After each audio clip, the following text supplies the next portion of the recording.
Hello and welcome to the channel. My name is Josh and you are watching Our History. Today we're going over the life of Colonel Robert Jacob Gordon of the Dutch East India Company, who was the first European to explore parts of the interior while commanding the Dutch garrison at the renamed Cape of Good Hope from 1780 to 1795. So if you enjoy this, please be sure to like. And if you're new here, consider smashing that subscribe button. And if this isn't your first rodeo and you still haven't showed some love to that subscribe button, now is your opportunity.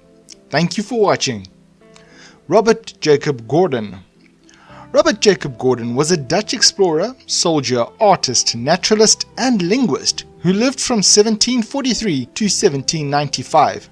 Born in Doesburg, Gelderland, he was of Scottish descent. Gordon's diverse skills and interests led him to undertake numerous expeditions and research projects. He explored various regions, including Southern Africa, where he spent a significant amount of time in Cape Town. Gordon's contributions were wide-ranging, from documenting the flora and fauna of the areas he visited to studying the local languages and cultures. His artistic talents were evident in the detailed drawings and paintings he created during his travels. Gordon's work remains an important source of information for historians and researchers studying the natural and cultural history of the regions he explored. Life. Robert Jacob Gordon, the son of Major General Jacob Gordon, dedicated his allegiance and service to the Netherlands despite his Scottish heritage. After joining the Dutch Light Dragoons as a cadet in 1753, he pursued studies in the humanities at the University of Heidelberg, where his exceptional intelligence and diverse interests shone. Gordon began his military career with the Scots Brigade and eventually transitioned to the Dutch East India Company. His remarkable expeditions led him to explore southern Africa extensively, marking him as the most prolific 18th century explorer of the region.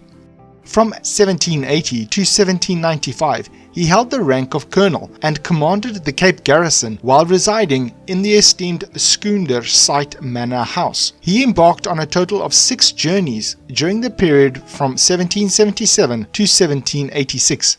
Notably, only 4 of those journeys have been documented in the journals that were unearthed in 1964. He played a significant role in various aspects, including the naming of the Orange River, the introduction of merino sheep to the Cape Colony, and the remarkable discovery of the remains of Bartholomew Dias's Padreo in Quaihook in 1786. It is worth mentioning that besides being fluent in French, Dutch and English, he also possessed the ability to communicate in the indigenous languages of Kuku and Xhosa. First trip from 1773 to 1774. During the years 1772 and 1773, Robert Gordon embarked on a significant journey to the Cape Colony. It was during this time that he had the privilege of meeting Carl Peter Thunberg and Francis Masson. Together they ventured on a remarkable expedition by foot, exploring the majestic mountains situated between Cape Town and False Bay. Their expedition allowed them to witness the natural beauty and rugged terrain of this region. Additionally, Gordon embarked on another extensive journey during his stay at the Cape. However, unfortunately, there is no known record detailing the specific route he undertook during this particular trip. The second trip, 1777 to 1778. In 1777, Robert Gordon returned to the Cape and embarked on a second expedition from October the 6th, 1777 to March the 8th, 1778.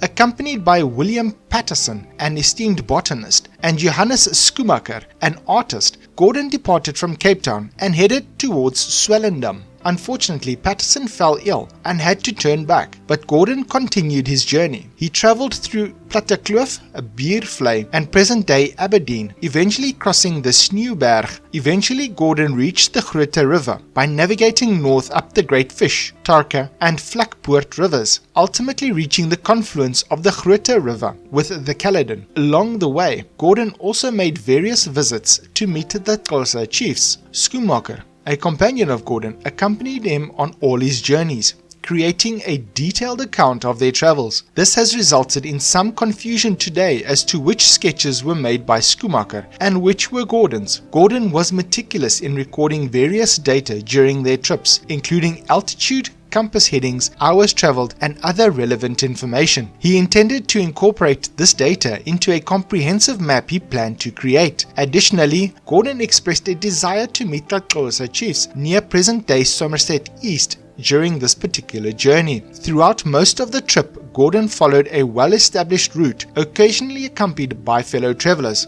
He travelled on horseback, while his equipment was transported via a single wagon, allowing him to explore the veldt, observe, record, and occasionally engage in hunting activities.